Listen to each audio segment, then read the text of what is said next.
မင်္ဂလာပါဒီတစ်ခေါက် tutorial ကတော့ကိုဝါမိုင်းရဲ့ထာဝရအဆုံးထိဆိုတဲ့သချင်းဖြစ်ပါတယ်ဆိုတော့ဒီသချင်းက tempo က75เนาะ85နဲ့တီးရမှာเนาะဆိုတော့ကျွန်တော်ဒီမှာ notes လည်း comment ထဲမှာထားပေးမယ်เนาะဆိုတော့ကျွန်တော်notes လည်းကြည့်ပြီးတော့တီးလို့ရမယ်ဆိုတော့ဒီမှာလည်းကျွန်တော် tutorial လေးနည်းနည်းလေးလုပ်ပြီးမှာပေါ့เนาะဆိုတော့သူက key ကြီးမှာတီးရเนาะဆိုတော့ဟုတ်ပြီကဲစရအောင်เนาะဆိုတော့ပထမအဆုံးတီးမှာเนาะလွယ်လွယ်လေးရပဲသွားမှာเนาะ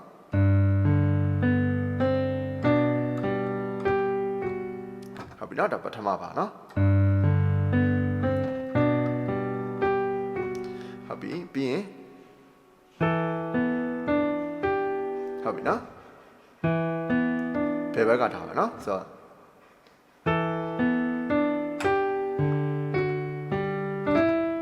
ဟုတ်ပြီเนาะဒီမှာဒီ E ရကြတော့တကယ်တော့နောက်တစ်ပါးမှာတီးရမှာဒါပေမဲ့သူကအရှိမကြိုပြီးတော့တီးထားတဲ့သဘောလေးပေါ့เนาะအရှိမနောက် grace note လေးပါပါเนาะဆိုတော့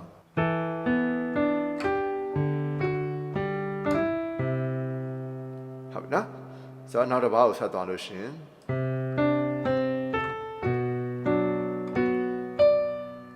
ပြန်တီးပြမယ်နော်ဘာကြောင့်လဲဆိုတော့ဒီ E ရကြတော့သူအရှိမသူကြိုပြီးတော့တီးထားတာနော်ဆိုတော့အဲ့ဒါလေးပါထည့်တီးရင်ဒီလိုလေးဖြစ်မှာနော်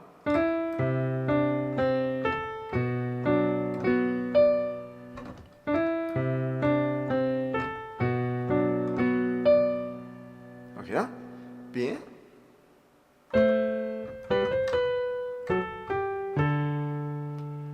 ဆိုတော့ဘယ်လိုဖြစ်မလဲဆိုရင်ဆိုတော့ကျွန်တော်ဒီမှာ staccato လေးထည့်ထားပြီเนาะပို့ပြီးတော့တီးလို့ကောင်းသွား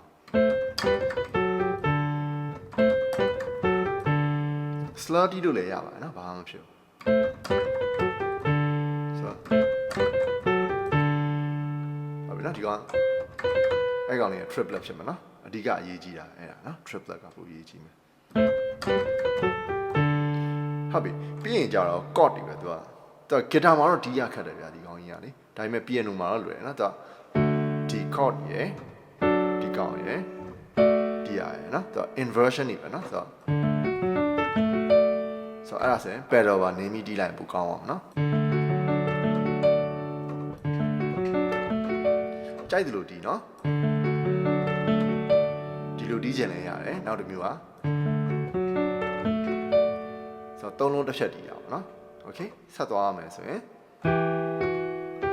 ဟုတ်ပြီဒီထိကတစ်ပိုင်းပါဆိုတော့သဘောကဘာလဲဆိုလို့ရှိရင်တော့ 1.5 beat ပြီးတော့သူကအဲ့ chord လာတယ်နော်ဆိုတော့အဲ့လိုမျိုးနော်ပြန်ဒီကြည့်မယ်နော် so 1 and 2 and နော်1 and 2ရဲ့ and မှာတော့ဝင်မယ်နော်ပြီးရင်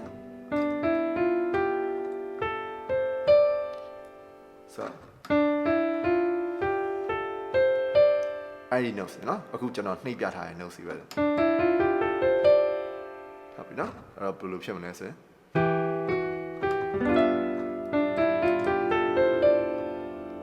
ရမှာเนาะဆက်သွားမှာเนาะ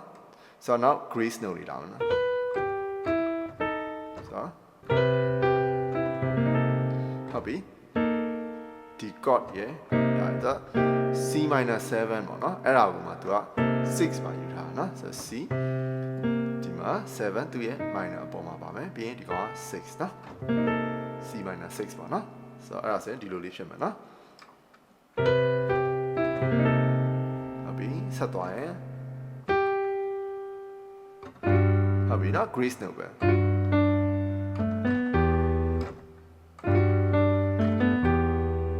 ရမယ်เนาะ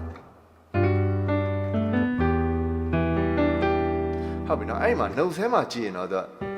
ဒီကောင်ကတက်ဖြစ်နေတယ်ဒါပေမဲ့ဒီကောင်ကအကုန်လုံးဆက်ပြီးတော့တီးလိုက်လို့ရှင်တော့လွယ်သွားမှာနော်ဆိုတော့ဟုတ်ပြီနော်ပြီးရင်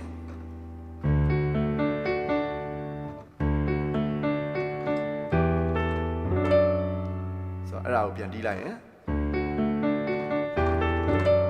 ဟုတ်ပြီပြန်တီးပြမှာနော်ရမှာနော်ဆိုတော့ intro လေးကျွန်တော်ပြန်တီးပြမှာနော်ဟ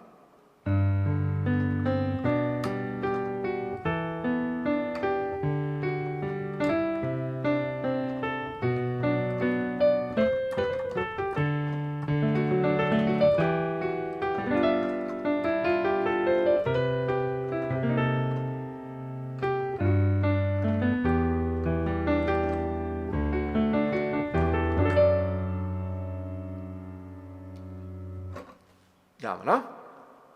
Okay solo လေးကိုသွားအောင်နော်ဆိုတော့ solo ကကြတော့ကျွန်တော် C ရနဲ့စအောင်နော် C chord တာနဲ့စအောင်ဆိုတော့ပထမတစ်ပါးတော့လွယ်နော်ဟုတ်ပြီအဲ့ဒီပြန်တီးကြည့်မယ်နော် तू ကဟိုအရှိရပေါ့နော်ဒီညာဘက်လက်ကကြတော့ first beat ကို तू ကဖြောက်ပြီးတော့တီးတာပေါ့နော်ဆိုတော့ဒီ first beat ကဒီကောင်နဲ့စပါတော့ပေါ့နော်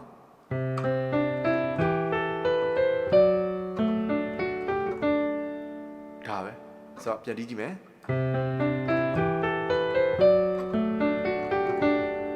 နောက်တစ်ခါနော်ဟုတ်ပြီပြီးရင်ဟုတ်ပြီနော်အဲ့ဒါနော်အဲ့ကောင်လေးသတိထားကြည့်မယ်နော်ကျွန်တော်ကဂီတာထဲကအတိုင်းပြန်ရှာထားတာဆိုတော့နည်းနည်းလေးရောခက်မယ်နော်ဂီတာမှာကြတော့နည်းနည်းတီးလို့ကောင်းပြီပဲပီယနိုမှာကြတော့နည်းနည်းလေးခက်တဲ့သဘောလေးတော့ရှိတာပေါ့နော်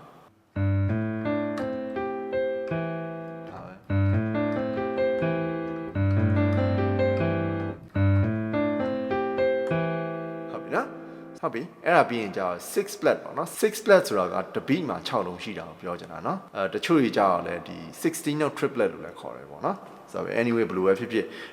တပိမှာ6လုံးတီးတဲ့ဟာကိုပြောချင်တာနော်ဆိုတော့အဲ့ဒါဆိုရင်ဒီလိုလေးဖြစ်မယ်နော်ဟုတ်ပြီဆိုတော့1 2 3 4 5 6နော်အဲ့ဒီရပါနော်အဲ့ဒါပြီးလို့ရှိရင်သူက ski အတိုင်းပဲတက်သွားမှာနော်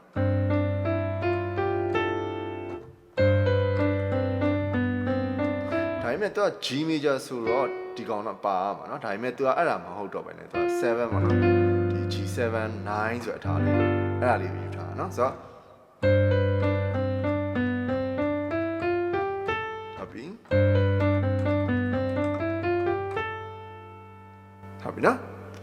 ဆိုတော့ကျွန်တော်တို့ဒီ sustain လေးပါထည့်တည်ရင်ပိုကောင်းတာပေါ့เนาะ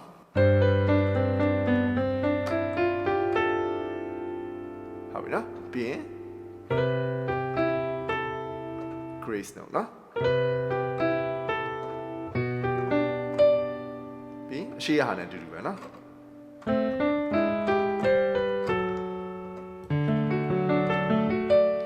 ပြီးအတူတူပဲကျန်တာလေ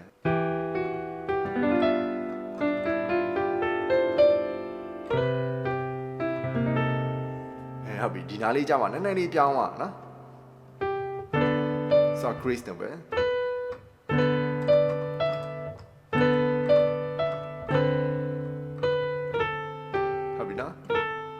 အဲ့ဒါလေးပါမယ်နော်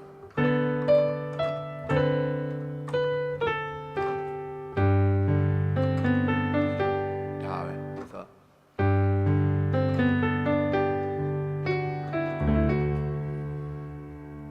ဟုတ်ပြီနော်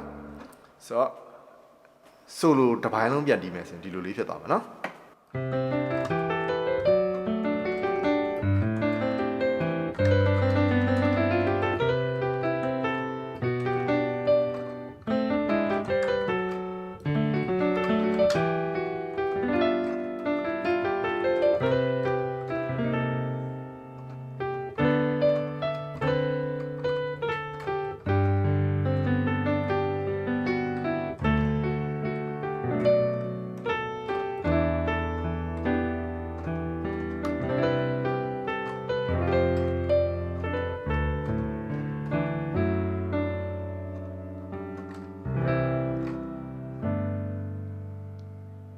Okay ရပါနော်ဆိုတော့ဒါလေးကိုလေ့ကျင့်လို့ရနိုင်ပါစေဆိုတော့ကျွန်တော် notes လေးလည်းတင်ထားပေးမယ်နော် Thank you ပါ